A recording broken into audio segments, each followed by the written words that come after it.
귀한 음식 주시고 또 좋은 교제를 허락해 주신 아버지께 감사합니다. 영육간에 강건하게 늘 주님께 충성된 삶 살기를 원합니다. 이 시간에 다시 하나님의 말씀을 듣기를 원합니다. 주님께서 이 말씀을 통해 우리에게 베푸시고자 하는 모든 축복들이 저에게 합당하게 다 잘 전달될 수 있도록 저희의 마음밭을 저희가 준비하기를 원하옵고, 주께서 주시는 말씀 제대로 아둔한 자들에게 약속하신 대로 진리의 영으로 온전히 깨달을 수 있도록 특별하게 도와주시기를 간절히 원합니다. 사랑하시는 아버지, 부족한 자에게 맡기신 말씀의 사역이오니 이 시간에도 주님의 영으로 충만하게 하시고 지혜와 명철을 더하심으로 이 말씀의 사역을 온전히 감당케 하시고, 하나님께는 영광이요 우리 모두에겐 큰 유익과 축복과 기쁨이 넘치는 시간 될 수 있도록 주께서 함께 해주시고, 참석치 못한 모든 형제자매님들 주님께서 다 기억하시고 돌봐주시기를 간절히 원하옵고, 모든 말씀 우리 주 예수 그리스도 이름으로 기도하옵나이다. 예, 그래서 우리는 드디어 이제 4장 짐승에 대한 얘기를 지금 정리를 했습니다. 참 여러분 생각 어떠십니까? 저는 처음에 왜 하나님 보좌 앞에 왜 갑자기 밑에 짐승이 나와가지고 이 거룩하고 이게 정말 어마어마한 건데, 그러나 이 짐승에 대한 공부를 다 하고 보니까 이 하나님께서 창조하셨던 그 피조물, 또 그 저주하에 놓였던 자들 가운데서 노아의 홍수를 통해서 건져낸 그 피조물, 그들과 다시 언약을 체결해서 무지개로 약속을 하시고, 그들을 결국에는 로마서 8장에 나와 있는 것처럼 이제 완전한 자유에 이르도록 하셔서 완성하시고 다시 회복시키시는 그 하나님의 그 신실하심의 뭐라 그럴까요? 일관성 있는 하나님의 그 역사하심이라 할까요? 이런 것들을 보면서 참 새롭게, 괜히 우리는 짐승 그러면 별로 이렇게 이미지가 별로 안 좋잖아요. 짐승이 뭐야? 사람하고 좀 그런데 여기 와서는 이것이 참 하나님의 피조물들을 대표하는 그러한 자들이다, 이것을 확인하게 됩니다. 자, 그래서 우리는 다시 이제 8절로 옵니다. 네 짐승이 저마다 각 자기 둘레에 6날개를 가졌고 안쪽에는 눈들이 가득하더라. 그들이 밤낮 쉬지 않고 이르기를 거룩하다 거룩하다 거룩하다. 역시 피조물이 할 일은 거룩하다 거룩하다 거룩하다. 그렇죠? 뿐만 아니라 10절에 보면 24 장로가 왕좌에 앉으신 분 앞에 엎드려 영원 무궁토록 살아계시는 분께 경배하고 자기들의 왕관을 왕좌 앞에 던지며 이르되, 오 주여, 주는 영광과 존귀와 권능을 받기에 합당하시오니 이는 주께서 모든 것을 창조하셨으며 또 모든 것이 주를 기쁘시게 하려고 존재하며 창조되었음이니이다 하더라. 이 세상에 있는 모든 피조물들이 사실은 다 하나님을 기쁘시게 하기 위해서 지음받은 존재들인데, 그것들이 저주로 인해서, 물론 인간의 타락으로 인해서 피조물까지 다 저주를 받았습니다마는 결국은 인간의 구속과 아울러 온전히 다 회복되어져서 하나님을 기쁘시게 하고 거룩하다 거룩하다 찬양을 하고, 또 입사장로를 교회를 예표하는 입사장로도 하나님께 경배하는 장면이 바로 여기에 아주 이 계시록 4장에서 놀랍게 펼쳐지고 있습니다. 자, 그래서 여기 지금 거룩하다 거룩하다 거룩하다 전능자, 하나님 전능자여 라고 했는데, 자, 우리는 여기에서 우리 한 가지 이제 우리가 짚고 넘어가야 될 것은, 아까 이사야가 하늘에 있는 왕좌를 한번 보게 됐었죠.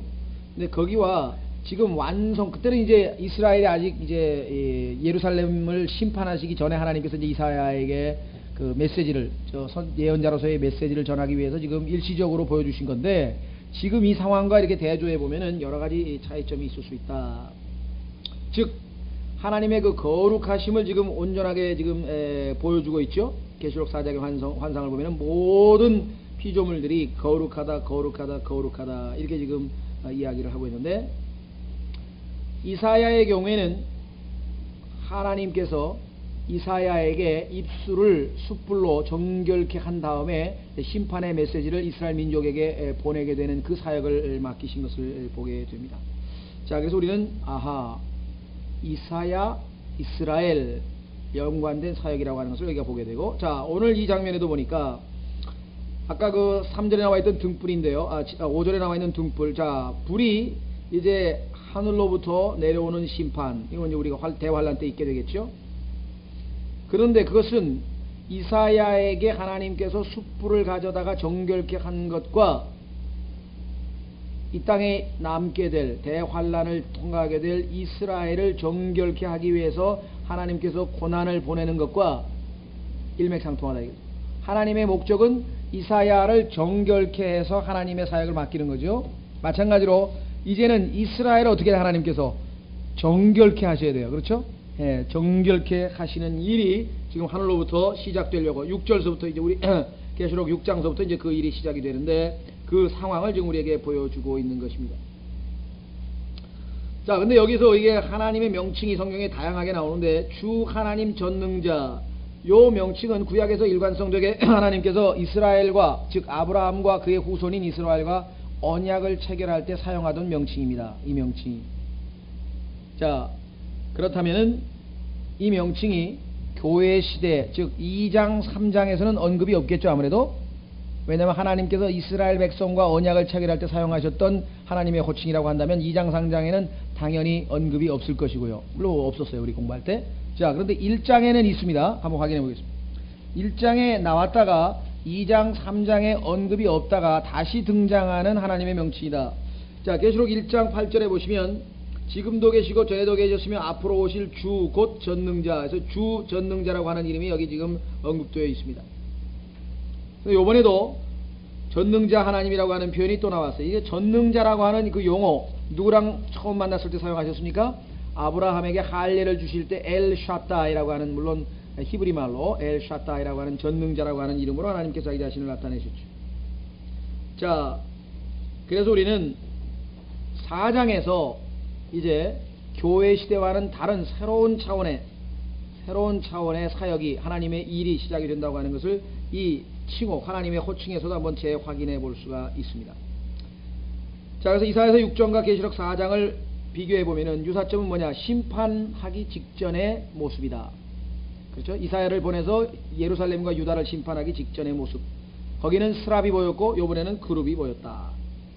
그 다음에 하나님의 임재가 예루살렘, 즉 위에는 하늘에 있는 예루살렘이었죠. 자, 여기도 예루살렘 성전에 나타나신 것으로 되어 있다. 그래서 결국은 계시록 4장서부터는 주로 유대인들을, 즉 하나님께서 이스라엘을 대상으로 이제 마지막 우리가 야곱의 고난이라고 하는 환란 시대에 대한 서막이라고 하는 것을 다시 한번 확인을 해볼 수가 있습니다. 자, 그렇다면은 여기에 우리가 보게 되는 이사야가 보게 되는 영광, 또 여기도 9절에 보시면 영광과 존귀와 감사를 드릴 때라고 하는 영광이 나오죠. 자, 하나님의 모습이 있는 곳에는 항상 찬란한 영광이 있을 터인데, 그렇다면은 이 기록된 영광은 어떤 영광이겠는가?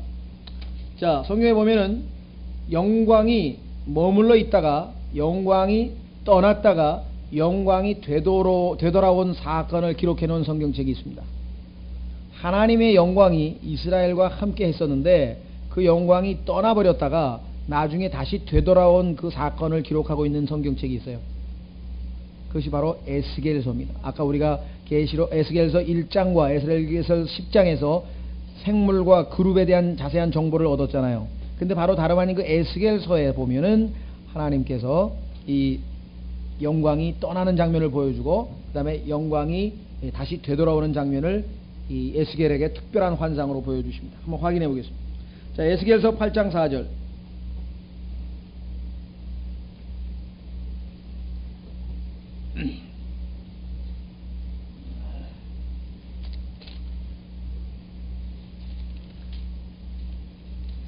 자, 에스겔서 8장 4절에 보시면은요.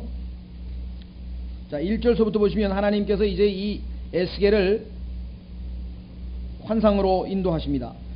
제6년 6월 곧 그달 5일에 나는 내 집에 앉아있고 유다의 장로들은 내 앞에 앉아있는데 주 하나님의 손이 거기서 내 위에 임하시니라. 그때 내가 보니 보라, 불의 모양같이 생긴 것이 있더라. 그분의 허리 모양의 아래는 불이며 그분의 허리 위는 광채의 모양 같고 호박색을 띈 것 같은데 그분께서 손에 형체 같은 것을 내미사 내 머리털 타래로 나를 잡으심에 그 영께서 나를 들어 땅과 하늘 사이로 올리시고 하나님의 환상 속에서 나를 데리고 예루살렘으로 가서 북쪽을 바라보는 앞들의 입구에 이르시니 거기는 질투의 형상 곧 질투를 일으키는 형상의 자리가 있더라. 하나님께서 지금 여호와킨이라고 하는 이 유다의 왕이죠. 그 다음에 이제 시드키야인데 시드키야는 이제 포로로 잡아가기 전에 예루살렘에다 남겨둔 왕이고 그 전에 왕이 여호와킨인데 그 여호와킨을 이제 포로로 사로잡아갔습니다. 그때에 에스겔을 비롯한 많은 약 만여 명의 아주 유대인들 중에서 아주 막 기술이 좋거나 쓸만한 자들은 싹 데리고 가고, 가난하고 이제 별 볼 일 없는 자들은 예루살렘에 남겨놓고 시드키야라고 하는 이 자를 왕으로 이렇게 느부갓네살이 시켜놨단 말이에요. 그런데 그 후에 6년 6월이니까 6년이 지났어요. 우리가 생각할 때는 자, 나라가 쫄딱 망하고 포로로 사로잡혀갖고 이렇게 됐다면은 가난한 나머지 사람들이 남아있을 때 좀 회개를 한다거나 정말 정숙하거나 뭔가 있어야 되는데, 그게 아니고 거기에 있는 나머지 종교 지도자들이 지금 하는 짓들이 더 가증한 짓을 하는 거예요 지금.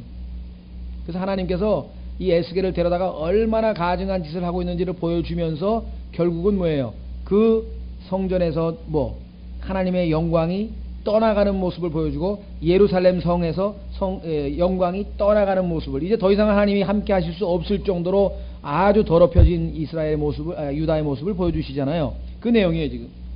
자, 에스겔서 8장 4절 보라, 이스라엘의 하나님의 영광이 거기 있는데, 아직까지는 거기 있어요. 내가 평야에서 본 그 환상과 같더라, 그렇게 됐습니다.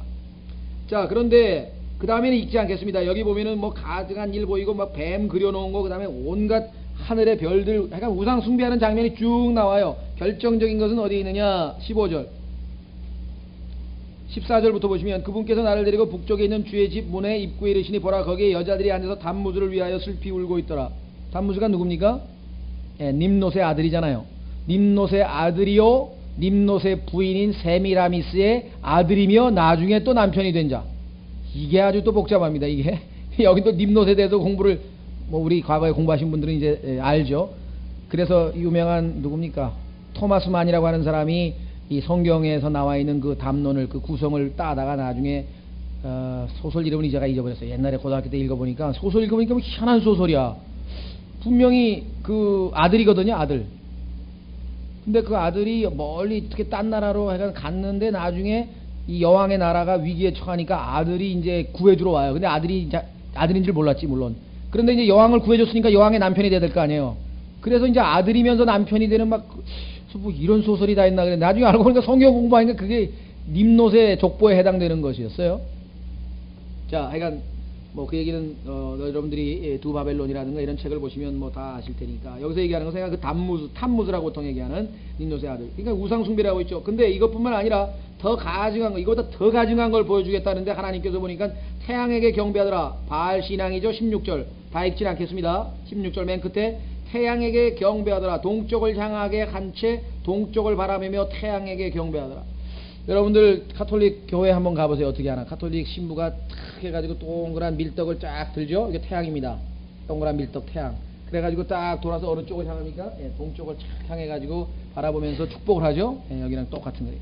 이 가톨릭 교회가 얼마만큼 이건 이제 공부를 하신 분들은 다 잘 아실 것이고, 두 바벨론을 좀 잘 공부해 보시면 얼마만큼 정확하게 이 유대인의 우상 숭배와 로마 가톨릭교와 일치하는가를 보게. 어쨌거나 그래서 결국은 어떤 일이 벌어졌는가? 하나님께서 10장 4절로 가겠습니다.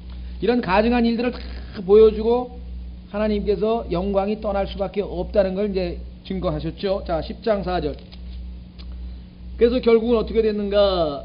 10장 4절. 그때 주의 영광이 그룹을 떠나 위로 올라가 그 집의 문지방 위에 서니 그 집은 구름으로 가득하며 뜰은 주의 영광의 광채로 가득하고. 자, 18절로 갑니다. 이제 떠납니다. 그때 주의 영광이 그 집의 문지방을 떠났죠. 이제 그룹들 위에 서니. 19절. 그룹들이 자기 날개들을 들어올리고 내 눈앞에서 땅을 떠나 올라가는데, 그들이 갈 때 바퀴들도 그들 곁에 있더라. 그들이 각각 주의 집의 동쪽 문 입구에 서 있고. 그러니까 그 다음에 어떻게 됐어요? 이스라엘의 하나님의 영광이 위에서 그들을 덮었더라. 자, 성전, 즉 주의 집이라 그랬으니까 성전은 이미 떠났는데, 성전만 떠난 게 아니고 11장 23절로 가면은 예루살렘 성읍에서도 떠나버린 것, 성전에만 떠나버린 게 아니라 예루살렘 성읍에서도부터 떠나버린 것을 11장 23절에 기록했습니다. 22절부터 보시면, 그때 그룹들이 자기 날개들을 들어올리는데 바퀴들도 그들 곁에 섰고 있고 이스라엘의 하나님의 영광이 위에서 그들을 덮었더라. 주의 영광이 그 도시 한가운데를 떠나 위로 올라가서 도시의 동쪽에 있는 산 위에 서니라. 여러분들, 오늘날 이스라엘의 수도인 예루살렘을 성경에서 뭐라고 표시했습니까? 계시록 11장에 가면은 예루살렘의 현재의 모습, 물론 이제 대환란 때의 모습이지만 대환란이 거의 다 됐으니까 지금의 모습도 거의 유사하겠죠. 아무래도 단숨에 그냥 하루아침에 그렇게 돌변할 건 아닐 거니까 영적 상태가. 자, 그래서 지금 현재 예루살렘의 상태를 소돔과 이집트라 그랬대요. 이집트처럼 세상이 돼버렸고 소돔처럼 죄악의 도시가 돼버렸다고 성경에서 이미 선언했잖아요. 근데 지금 가보면 벌써 그래요. 벌써 지금 예루살렘에 한번 가보세요. 거기가 얼마만큼 이집트가 얼마만큼 소돔인가나. 약간. 자, 그래서 여기 보시면은 결국은 예루살렘으로 떠났습니다. 그러니까 지금 어떻게 해요? 하나님의 영광이 예루살렘에 머물러 있지 않습니다. 사실은 항상 그 예루살렘 성전에 머물러 있어야 될 하나님의 영광이 떠나버린 상태. 그런데 계시록 죄송합니다. 에스겔서 43장으로 가면은 예수 그리스도의 재림과 더불어서 결국은 이 영광이 다시 돌아온다 이 말이죠. 그래서 그 영광이 지금 계시록 4장 하늘에 보이고 있는 영광인데 그 영광이 아직 안 돌아왔죠. 그 하늘에 있던 영광이 이제 지상으로 되돌아오게 됩니다. 자, 확인해 보겠습니다. 에스겔서 43장 3절. 그래서 뭐 이 신학자들은 이 영광이라는 단어를 히브리 말로 쉐키나라고 하는데, 쉐키나 어떤 사람은 들어보셨을 거예요. 뭐 쉐키나 그 성경에 나와 있는 용어는 아니고 이 탈무드에서 이제 그 이스라엘의 영광을 히브리 말로 쉐키나라고 하는 말을 써서 이제 또 신학교에서는 쉐키나 뭐 영광이 떠났다 뭐 이래서 또 그렇죠. 속죄일 그러면 될 걸 갖다 괜히 또 욤키퍼 해가지고 뭐 히브리 말 하나씩 해야 또 이제 뭐 신학교 다니는 맛이 나서 그런지 모르겠는데 그 제가 볼 때는 그게 뭐 백해무익은 아니겠지. 그래도 그 히브리 말 한두 단어 알아두면 좋겠는데 괜히 그냥 그 이스라엘의 속죄일이 드디어 다가오고 이제 장막절이 되면 이렇게 하면 돼. 이스라엘이 회복된다고 하면 되는데 욤키퍼가 됐다고 하면서 이제 또 히브리 말 좀 써야지. 괜히 이제 뭐 좀 아는 척하고 교만하게 되면 곤란한 얘기입니다. 그게 도움이 되면 좋겠는데 대부분 그냥 괜히 쓸데없는 것. 자, 뭐 아가페가 어떻고 뭐 필로가 뭐 필리오가 어떻고 또 뭐예요? 에로스가 어떻고 막 하는데 사실 그게 순전히 성경하고도 안 맞는 얘기를 또 지어낸 거 아니에요. 필리오나 아가페나 에로스나 인터체인저블리. 그러니까 아무렇게나 써도 돼. 우리도 그렇잖아요. 부모가 자식에 대한 사랑을 어찌 뭐 사랑이라고 말할 수 있고요. 그렇죠? 그다음에 자식들을 향한 애정이라고 할 수도 있고, 애정이나 사랑이나 뭐 다른 게 뭐가 있어요? 근데 뭐 애정은 뭐 하나님의 뭐 사랑을 애정이라고 그러고 뭐 인간끼리의 사랑은 또 뭐 이렇게 만들어 가지고 괜히 뭐 에로스하고 아가페하고 뭐 무슨 필리오가 다른 것처럼 만들어서 그게 성경에서 가르친 진리인 것처럼 해놨어요. 근데 예수님께서는 하나님께도 뭐 에로스를 썼다가 필리오를 썼다가 그냥 이렇게 자연스럽게 섞어서 쓰는 용어예요. 그죠? 담대하다 하고 대담하다 하고 다릅니까? 어떨 때가는 담대하다고도 쓰고 어떨 때 그 사람 대담하다고도 쓰잖아요. 그걸 갖다가 또 괜히 그냥 뭐 헬라어로 막 그냥 이게 의미가 다르다고 또 갖다 붙여가지고 그게 성경의 진리를 아는데 유익하면 여러분들이 헬라어를 얼마든지 갖다 써도 좋아요. 그러나 영어 킹제임스 성경의 해석을 서포트하는 경우에는 오케이인데 그러기 때문에 영어 킹제임스 성경이 오류가 있다 이렇게 되면은 결국은 그럼 뭐예요? 하나님 말씀보다 자기가 더 지식이 많다는 얘기가 돼버리잖아. 결국은 자기의 해석을 성경보다 위에 올려놓게 되는 거거든요. 예, 그거 또 이 옛날에 그 어딥니까 광명중앙침례교회 거기 다닌 그 서목사님 교회 다닌 사람들도 이 말씀에는 로고스가 있고 레마가 있는데 이 레마가 임해야지. 성경에 레마하고 로고스하고 보세요. 다 바꿔서 언어나 말이나 그렇죠? 우리말이나 우리 언어나 뭐 말이나 언어나 똑같은 말인데 그거를 갖다가 그냥 로고스는 그냥 객관적인 말이고 레마는 그냥 내 마음에 주관적으로 그걸 받아야 구원받은 거지 로고스 갖고는 구원 못 받았다고 또 얼마나 또 사람들을 미혹시켜놨는지 그냥 지금도 그런 분이 있어요. 저만 만나면. 그러니 그걸 틀렸다고 또 한참 설명해 줄 수도 없고 참 미안해가지고. 왜냐면 이 자기 개인적인 간증이거든요. 로고스만 알다가 드디어 레마를 만나가지고 구원을 받았다고 간증을 하니 이걸 틀렸다고 할 수도 없고 참 괴로운데요. 그러니까 헬라어가 킹제임스 성경을 올바로 해석하는데 도움이 되면 헬라어 히브리어를 써도 좋아요. 그런데 그렇지 않은 경우에는 오히려 유익하지 않다. 제 얘기가 좀 빗나갔네요. 자, 하여간 43장 3절로 가겠습니다. 자, 43장 1절부터 보시면 그 뒤에 그가 나를 데리고 문에 이르니 그 곧 동쪽을 바라보는 문이라. 여러분들 예수 그리스도의 입성이 동쪽으로부터라는 걸 잘 아시죠? 그 동쪽 문이 예수 그리스도께서 마지막 예루살렘에 입성하실 때에 나귀를 타고 입성하셨는데 그 뒤에 왕이 지나다니는 문은 함부로 못 다니죠. 그래서 막혀버렸죠. 여러분들 지금 예루살렘에 한번 가보세요. 누가 발라놨냐니까 진흙으로 말하면 시멘트로 발라놔 문이 막혀 있어요 지금. 근데 성경에 보면 예수님께서 오실 때 그 문으로 오신다 그랬어요. 그러니까 어떤 사람이 시멘트로 막혔는데 어떻게 오시냐? 뭐 예수님의 몸은 뭐 문이 다 담벼락이 막혀도 쑥쑥쑥쑥 지나다니실 수 있는 뭘 걱정해요? 그렇잖아요, 그렇죠? 예. 자, 뭐 지진으로 어떻게 될 수도 있겠고요. 어떤지 잘 모르지만 하여간 걱정할 건 없다. 보라, 이스라엘의 하나님의 영광이 동쪽 길에서 오는데 그분의 음성은 많은 물들의 큰 소리 같고 땅은 그분의 영광으로 말미암아 빛나니 그 모양이 내가 전에 본 환상 곧 전에 내가 그 도시를 멸하러 왔을 때 본 환상과 같고 그 환상들이 내가 전에 그발 강가에서 본 환상과 같기에 내가 얼굴을 대고 엎드렸더니 주의 영광이 그 방향이 동쪽을 향한 문의 길을 통하여 그 집으로 들어가니라. 이에 그 영께서 나를 취하여 안뜰로 데리고 들어가시니 보라, 주의 영광이 그 집에 가득하더라. 이것이 바로 예수 그리스도의 재림이요. 그래서 에스겔서 43장서부터는 이제 보시면은 이스라엘 백성들이 이제 그 성전, 새로 건축하게 될 성전의 치수가 상당히 자세하게 나옵니다. 그런데 쉽게 구약에서 솔로몬이 지은 성전하고 비교해보면 완전히 다른 성전이라고 하는 것을 우리가 알 수가 있죠. 그리고 그 다음에 유업이 어느 지파가 어디에 살 것인가가 맨 마지막에 이제 유업으로 쭉 나오게 되죠. 그렇죠? 예. 자, 그래서 우리는 이제 이것이 이스라엘과 연관된 것이라고 하는 것을 다시 한번 여기서 확인을 해보게 됩니다. 자, 그럼 왜 계시록 4장에 이와 같은 네 짐승이 나왔는가? 우리가 조금 더 보완 설명을 하면은요, 여러분들 민수기에서 이스라엘 백성들이 구름 기둥이 나타났다 그러면 어떻게 됩니까? 이제 구름 기둥이 머물러 있다가 움직이면 따라 움직여야 되잖아요, 그렇죠? 예, 불 기둥이 움직이면 밤이고 뭐고 하니까 움직이면 따라가야 된단 말이에요. 하나님의 영광을 따라가야 되는데 그게 영광이죠. 자, 그런데 그들의 이동할 때의 진영, 다시 말해서 우리는 옛날에 보면은 이순신 장군이 배에서 전투할 때 학의 진을 있잖아요. 진 아시죠? 전쟁할 때 진영 짤 때 보면은 학진을 짜는 경우도 있고 배수진이라는 것도 있고 뒤에다가 그냥 아예 그 물이 있는 곳에다가 진을 치면 어떻게 되는 거예요? 배수진을 치면 죽든지 물에 빠져 죽든지 전쟁하다 죽든지. 그러니까 배수진을 쳤으면 정말 이건 이제 아주 용맹하게 싸울 수밖에 없는 거죠. 역사적으로 배수진을 쳤던 사건들이 많이 있지만 삼국지에도 많지만요. 서양사에 보면은 멕시코, 즉 아스테카 제국이죠. 오늘날의 멕시코인데 아스테카 제국을 멸망시켰던 에르난 코르테스라고 하는 사람이 있는데 그 사람이 쿠바에서 이제 군대를 데리고 300명인가 600명인가 밖에 안 돼요. 그걸 데리고 멕시코에 딱 유카탄 반도에 내려가지고 이제 거기서 첫 번째 한 게 뭐냐? 타고 온 배를 다 불질러 버린 게.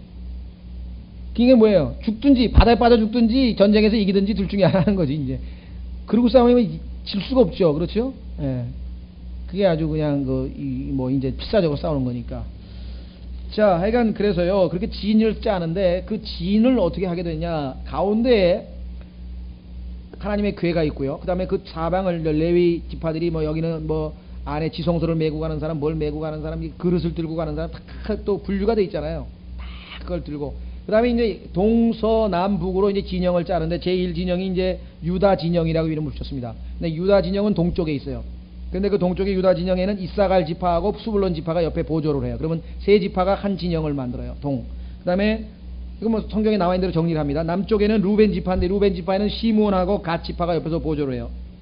그 다음에 에브라임 지파에는 서쪽에 있는데 서쪽에는 므낫세하고 베냐민 지파가 보조를 하고, 그 다음에 맨 북쪽으로는 이제 단 지파가 놓이는데 그 단 지파는 아셀과 납달리 지파로 해서 그 대표가 유다, 루벤, 에브라임, 단이고 그 네 지파가 거기에 보조 두 지파를 둘씩 둬가지고 이렇게 동서남북이니까 어떻게 십자가 진영을 만들어요.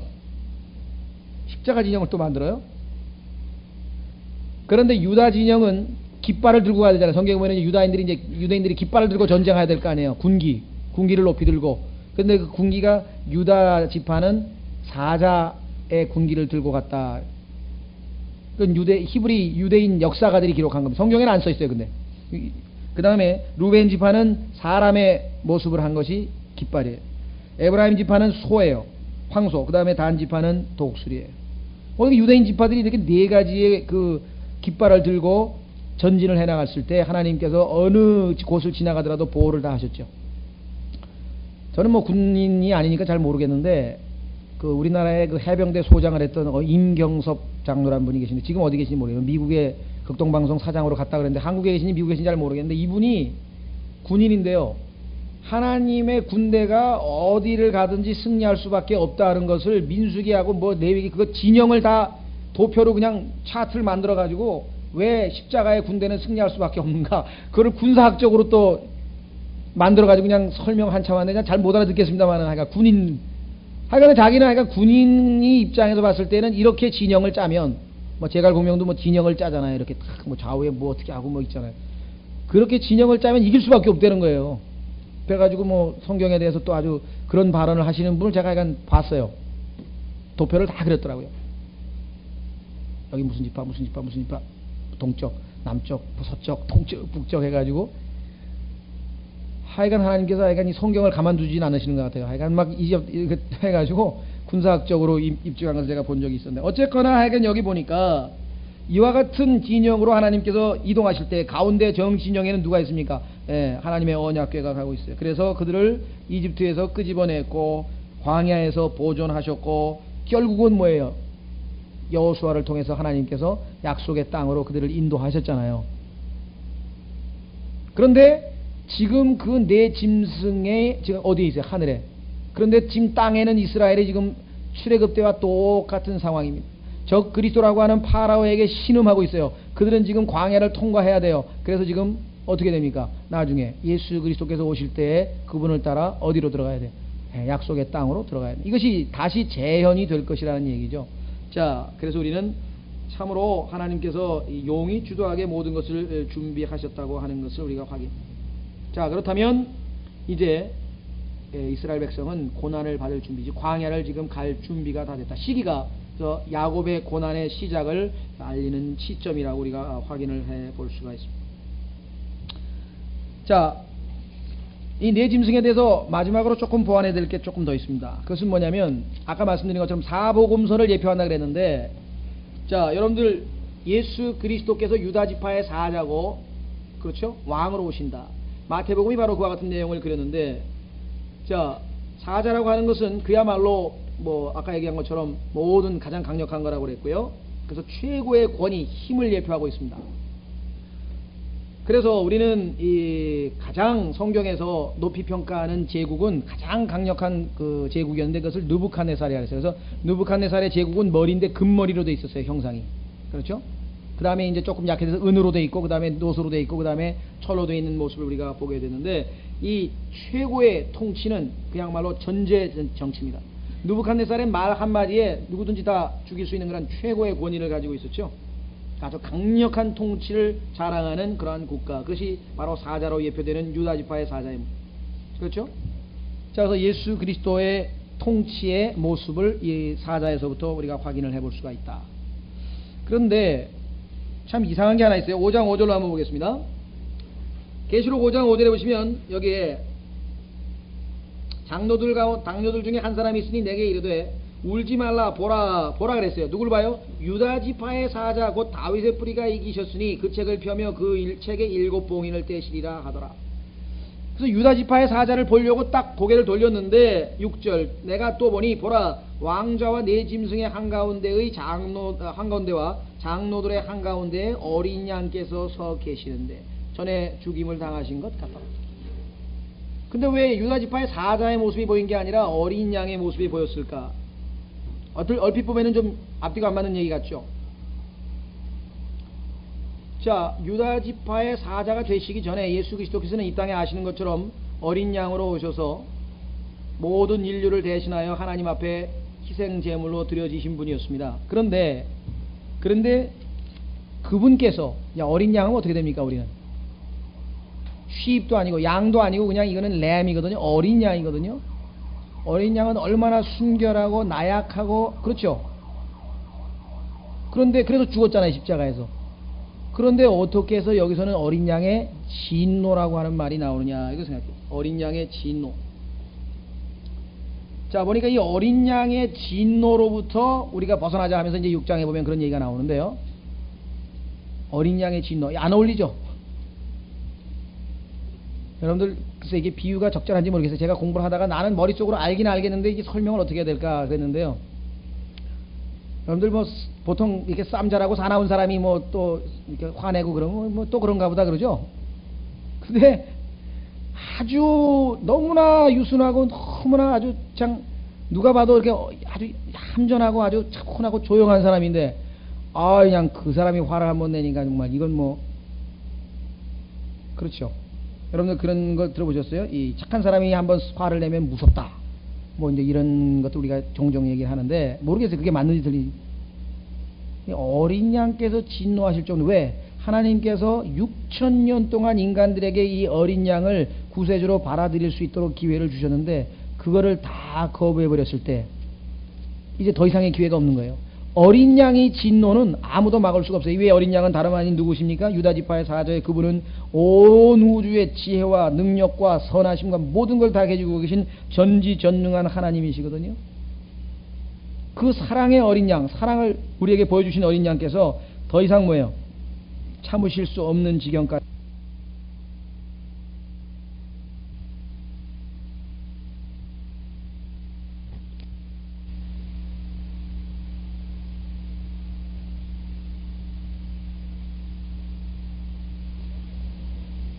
그래서 그 어린 양의 진노는 역설적으로 그 누구도 막을 수 없고 그 누구도 제지할 수 없는 영원토록 진노하는 그와 같은 진노가 되어버리십니다. 그래서 우리는 분명히 유다지파의 사자를 지금 보라 했는데 어린 양이 등장하는 것을 우리가 확인을 해볼 수가 있습니다. 자, 두 번째로 만약에 예수 그리스도께서 그저 사자의 모습으로 강력한 통치, 자 철장으로 다스리는 그러한 강력한 군주가 되실 터인데 그렇죠? 그것만 가지고 있다면 우리는 그 앞에서 감히 뭐 어떻게 해요? 엎드려 가지고 뭐 꼼짝달싹을 못하는. 근데 예수님께서는 이 땅에 오셔서 종으로 오셔서 왕으로 오신 예수님만 우리가 계시된 게 아니라 종으로 오신 예수 그리스도께서 우리가 계시된 것을 또 확인을 해보게 됩니다. 자, 여러분들 유대야 지파의 사자로 오셔서 이 세상을 심판하시는 예수님은 정말 아까도 얘기했지만 오랜 참음 끝에 드디어 오시는 겁니다. 그 수많은 사람들이 조롱했잖아요. 계시록 베드로후서에도 보면은 사람들이 하나님 뭐 너희 예수님 오신다는데 언제 오냐 말이야. 뭐 창조 뭐 처음부터 온다 하더니 여태까지 안 왔다고 이렇게 사람들이 얘기할 때 주에 오시는 것은 사람들이 생각하는 것처럼 그렇게 늦으시는 게 지각이 아니라 그랬죠. 베드로후서에 그런 얘기를 했었습니다.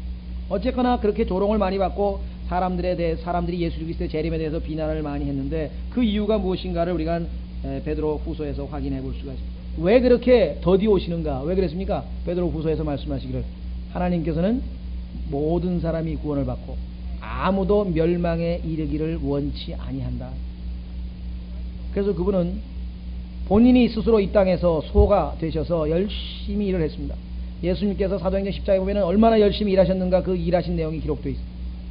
뿐만 아니라 예수님이 가신 다음에는 이 지상에 소들을 두셨대요. 소가 누굽니까? 고린도전서 9장에 보면은 소 있잖아요. 소. 하나님의 사역자들 일하는 사람들 소라 그랬잖아요. 성경에서 그죠?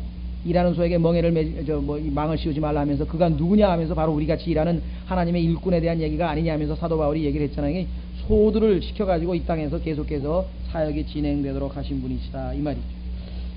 소는 힘으로 치자면 사자 못지 않습니다. 그렇죠? 그런데 그는 아주 인내심이 많은 동물이고 그렇죠? 인내심이 많고 수고하고 그 다음에 소가 하는 일이라고 하는 것은 전부 인간에게 유익만 가져다 주는 것이에요. 그렇죠? 처음부터 끝까지 일하고 가죽 주고 고기 주고 다 주잖아요. 남은 것 없이 다 주는 그와 같은 것입니다. 자, 그래서 우리는 이 소의 모습으로 나타나시는 예수 그리스도, 종이신 예수 그리스도를 이 짐승에서 다시 한번 우리는 또 발견하게 됩니다. 그렇죠? 자, 그 다음에 이제 세 번째는 인간이에요. 휴먼 레이스죠. 인류, 인간. 자, 예수님이 사자로 오셔서 강력한 군주로서 나타났다. 그러면은 이 세상은 아마 의로운 통치는 있을 거예요. 그렇죠? 그 문 앞에 누가 거짓말을 하겠어요? 속이겠어요? 다들 통나에 다 잡히니까 다 엄청난 독재로서 강력한 통치를 하실 것이 분명하죠. 그렇죠? 자, 소로 오셔서 이 땅에서 열심히 일을 하긴 하셨어요. 하나님을 위해서. 주의 종이에요. 주의 종. 그러나 인간이 되시지 않는다면 어떻게 인간하고 커뮤니케이션 하겠냐. 그렇죠? 인간의 고통과 인간의 고뇌와 인간의 그 성경에 보니까 히브리서에는 아주 우리의 feeling까지, 우리의 느낌까지도 다 체험하신 분이라고 성경에 얘기했기 때문에 그분께서는 친히 인간이 되셔야 됐다. 그것이 누가복음에서 계시된 예수 그리스도의 모습입니다. 여러분들 보시면 하나님께서 인간과 얼마나 가까이 있기를 원하시는지 에덴 동산에서는 거니셨다 그랬죠. 산책도 같이 하신 거, 인간하고 산책도 같이 하실 정도로 그렇게 가까이 계시기를 원하셨던 분이신데, 인간의 죄악으로 말미암아 하나님의 영광은 멀리 멀리 떠나가고 결국은 예수 그리스도께서 육신으로 나타나셔서 뭐예요? 하나님의 성전이신 예수님께서 하나님이 우리와 함께 하신 분. 그래서 그것을 우리가 임마누엘이라. 임마누엘이라고 하는 것은 God with us, 우리와 함께 하시는 하나님, 그분이 지금 우리에게 오셨다. 그러나 그분은 단순한 인간의 모습으로만 오신 건 아니죠. 독수리처럼 온 창호에서 밑을 다 쳐다보고 모든 것을 다 장악할 수 있는 그러한 전능하신 하나님으로 오셨습니다. 여러분들 혹시 잠언 30장 한번 확인해 보세요. 잠언 30장 18절에 보면은 독수리가 다니는 길은 너무나 신비롭다 이렇게 써 있는데, 여러분들 그거 혹시 독수리가 다름 아닌 예수 그리스도와 연관되어 있기 때문이라고 하는 걸 한번 생각해보고 읽으셨는지 모르겠어요. 저는 그냥 조류학자들이 연구를 하려면 독수리를 연구해야 되겠구나. 왜? 그게 독수리에게는 신비하고 아무도 모른다 그랬으니까. 잠언 30장 18절에서 19절 보시면요, 잠언 30장 18절에서 19절. 내게 너무나도 놀라운 것 세 가지가 있으며 참으로 내가 알지 못하는 것 네 가지가 있나니. 이때 세 가지, 네 가지, 뭐 6가지, 7가지 이런 표현은 등등등이란 뜻입니다. 그건 이제 문학적 기법인데요. 자, 뭐냐? 곧 공중에 있는 독수리의 길과, 그 다음에 바위에 있는 뱀의 길과, 하나님의 도우심 없으면 뱀의 길은 알 수 없어요. 뱀은 이거 못 잡아요. 이게 마귀하고는 이게 영 게임이 안 되고. 자, 그 다음에 또 한 가지 희한한 게 있네요. 그 다음엔 또 뭡니까? 네 가지. 바다 한가운데 있는 배의 길과 처녀와 함께한 남자의 길이라. 그렇죠? 이것도 하여간 우리가 인생을 많이 살아보신 분이면 맞아 그러겠죠. 하여간 어쨌거나 여기에 나와 있는 거 보면 독수리에 대해서 하나님께서 말씀하셨다. 자, 우리 한번 정리를 해보면요, 이 세상에 도대체 온 인류에 대해서 이제는 복수하러 오시는 하나님? 여러분 상상이나 갑니까 그게? 6,000년을 참으시다가 드디어 뭐예요? 복수의 날이, 진노의 날이. 그냥 구약에 보면 계속 그 언급이에요. 이사야서 61장에서도 초림하신 예수님은 포로에게 자유를 주러 오셨다 그랬는데, 그 바로 뒤에 보면은 복수의 날이란 말이 언급이 돼 있잖아요. 여러분 같으면 어떠시겠어요? 자기 아들을 희생해서 내어주어 가지고 그렇게까지 하나님께서 사람들을 수많은 소들을 보내서 복음을 전하고 또 전하고 또 전하고 했는데 6,000년 동안 콧방귀도 안 끼고 그냥 조롱하고 수군대고 비방하고 대들고 막,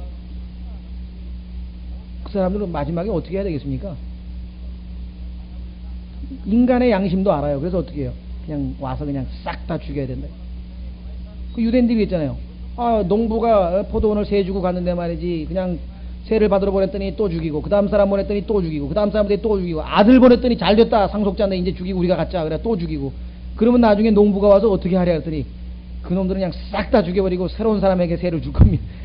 지들도 알아. 지들도, 유대인들도 그런 상황에서 어떻게 할 것인가. 하나님께서 이제 철장으로 심판하러 오시는 유다 지파의 사자로 오실 것이다. 상상이나 가냐 이게. 근데 그것이 지금 계시록 4장에 우리에게 보여주고 있다.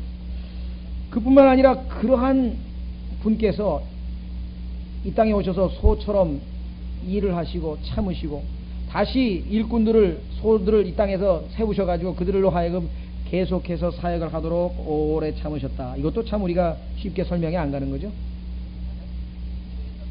물론 어떤 분은 그거야 하나님께는 2000년이 이틀밖에 안 되잖아요. 그러니까 참으실 수 있었겠죠. 또 어떤 사람도 그런 사람이 있어요. 나도 우리 인간으로 지금 이틀만 참으라는 거 아닙니까? 이런 사람이 있는데요. 자, 오래 참으셨다. 그 다음에 세 번째는 어떻게 되겠습니까? 드디어 인간을 대면하는데, 하나님으로 오시면 인간은 그분을 알아보지도 못해요. 그렇죠?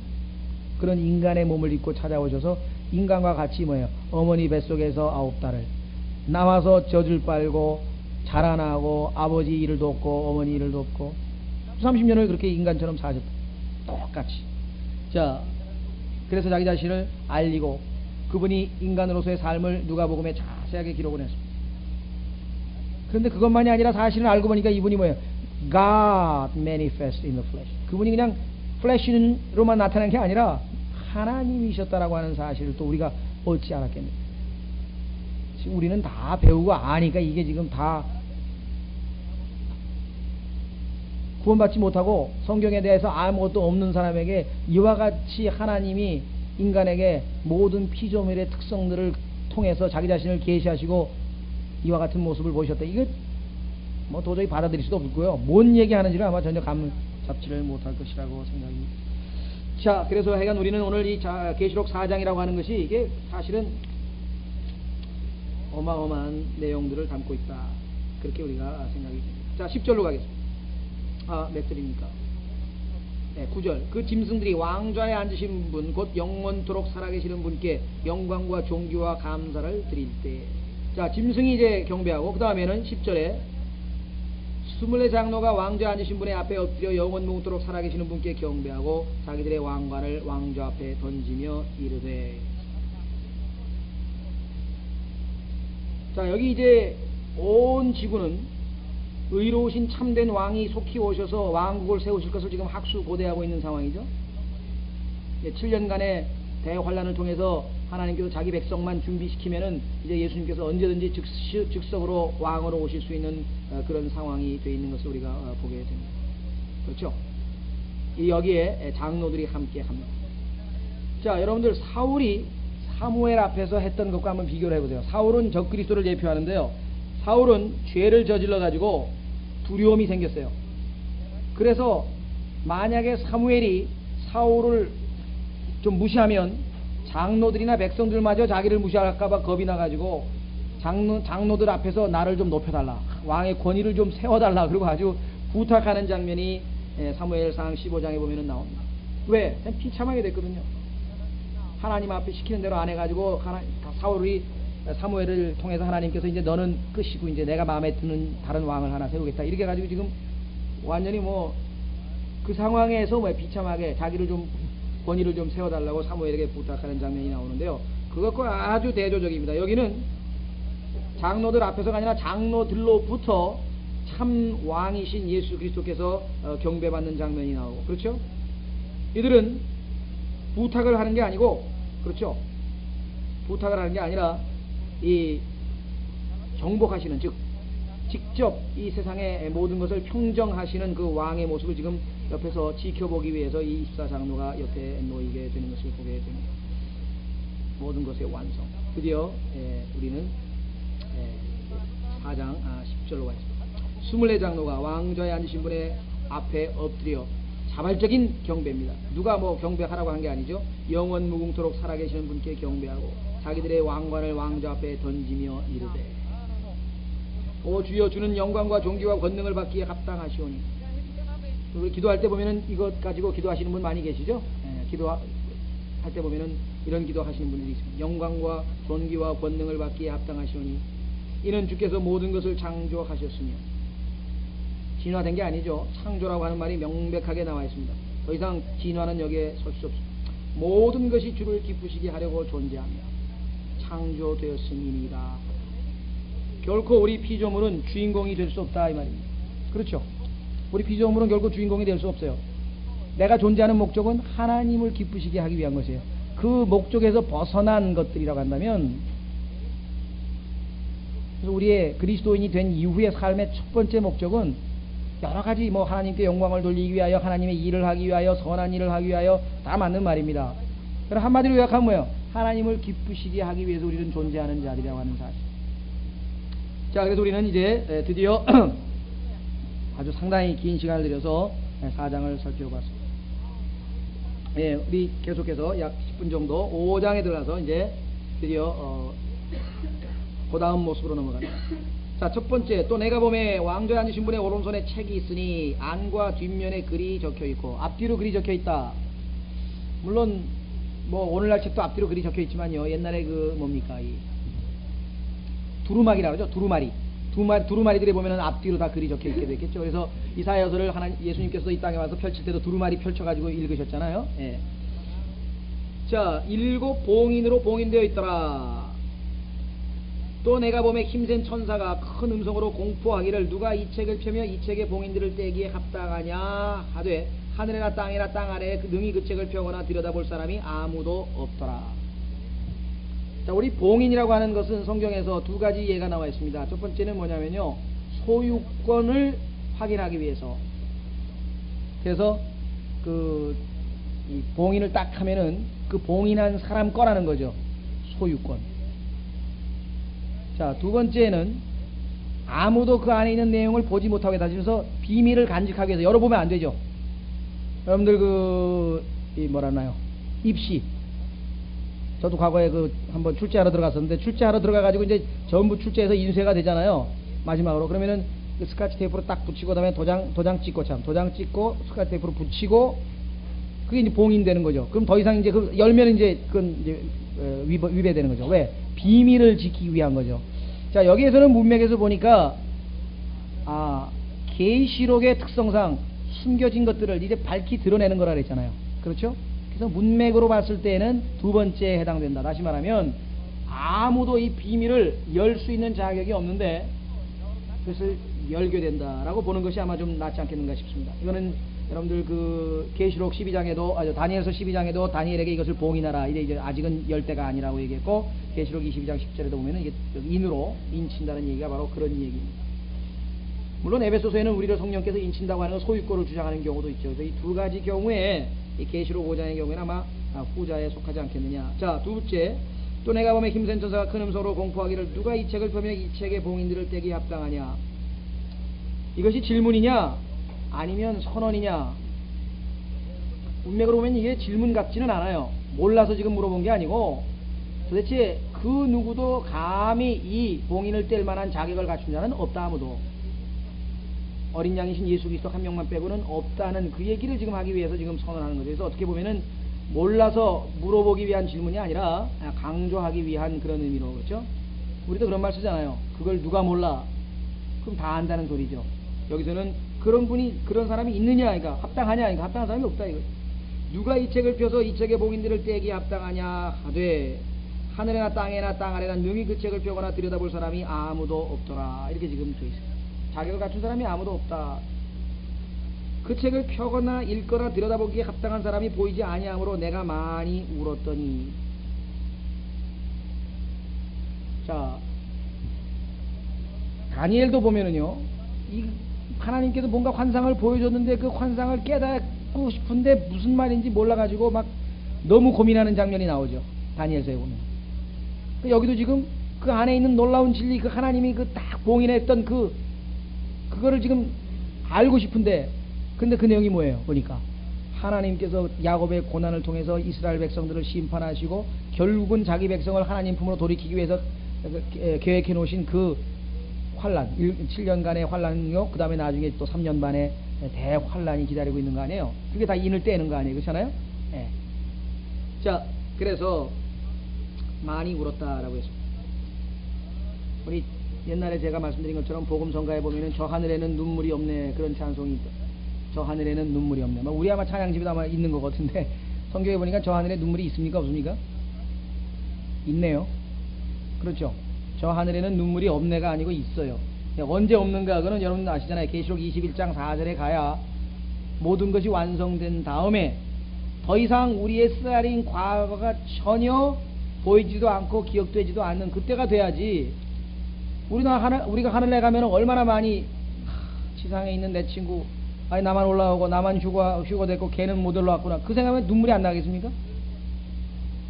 여러분 생각이 어때요? 그거 다 잊어버리게 할 그 새하늘과 새 땅이 도래해야 그때 자 하나님께서 눈물을 씻어준다고 돼 있죠. 확인해 보겠습니다. 계시록 21장 천년 왕국 때에도 눈물이 아마 많이 있는 것 같아요. 계시록에 가면은 눈물을 하나님께서 씻겨주는 때는 언제냐면은요, 새하늘과 새 땅이 시작되는 그때입니다. 자, 계시록 21장 내가 새하늘과 새 땅을 또 내가 새하늘과 새 땅을 보았으니 이렇게 나오죠. 자, 그러면서 결국은 뭐예요? 4절에 또 하나님께서 그들의 눈에서 모든 눈물을 씻어주심에 이때가 돼야 다시는 사망이 없고 슬픔도 울부짖음도 없으며 또 아픔도 다시는 없으리니 이는 이전 것들이 지나갔습니다. 모르겠어요. 여러분과 제가 아는 사람이 만약에 천년왕국에 들어왔는데 들어오기를 양으로 분류돼서 들어왔다. 그럼 그는 이제 천년왕국 동안에는 죄송합니다.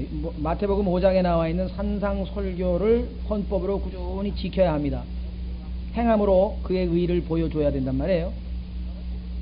그런데 예수님께서 보니까 만약에 오른손이 죄를 범하면 오른손을 차라리 자르고 몸과 혼이 지옥불에 안 던져지는 게 더 낫겠다고 말씀하셨을 거 아니에요. 우리 아는 사람 중에 팔 자르면 옆에서 어떻게 안 슬프겠습니까? 옆에서 보고 있으면. 그때 가면은 여전히 주님께서는 강력한 철장으로 통치하는 그야말로 인류 최고의 독재를 하시는데, 물론 의롭게 하시죠. 불의한 독재자는 아니시죠. 의로운 독재를 하십니다. 아마 통곡도 있고 애곡도 있고 아마 정말 많이 있을 거라고요. 그때 가게 되면. 그래서 여기 보시면은 사망도 슬픔도 울부짖음도 아픔도 다시는 없게 될 거는 이전 것들이 지나갔습니다. 첫 창조가 즉 다 지나가고 새하늘과 새 땅이 만들어지는 그때에 가서 이제 눈물이 없게 되는 거예요. 우리는 하늘에 여전히 눈물이 있다는 사실을 계시록 5장 4절을 통해서 우리 한번 확인을 해 봅니다. 자, 마지막으로 5절 장로들 중에 한 사람이 내게 이르되 울지 말라. 보라, 유다 지파의 사자 곧 다윗의 뿌리가 이기셨으니 그 책을 펴며 그 책에 7 봉인을 떼시리라 하더라. 예, 다음 시간에 좀 쉬었다 했겠군요. 왜냐하면은 여러분 잘 아시는 이 유다 지파의 사자와 그 다음에 다윗의 뿌리는 성경을 또 찾아야 됩니다. 왜 예수님께서 유다 지파의 사자냐? 창세기 49장의 예언서부터 쭉 찾아 올라가야 되고, 또 다윗의 뿌리도 왜 다윗의 가지인데, 가지였다가 뿌리였다, 그것도 얘기가 할 게 많죠. 가지는 인간으로서의 예수님의 인성, 뿌리는 신성, 이렇게 된단 말이에요. 그래서 이거 가지고 또 마태복음 22장에 가면은 막 예수님이 내가 한 가지 질문해 볼 테니까 답변해라 그랬더니 꼼짝 못하고 아무 답변을 또 못했잖아요. 아니, 다윗이 자기의 아들인데 아들 보고 왜 어떻게 주님이라고 불렀느냐 그러니까 전부 다 유구무원이거늘, 옛날 성경에 그렇게 써 있었죠. 입이 있지만 말을 못했다. 그런 문제들 우리가 좀 다뤄야 되기 때문에 다음 시간에 5장 5절서부터 하도록 하겠습니다. 자, 오늘은 여기까지.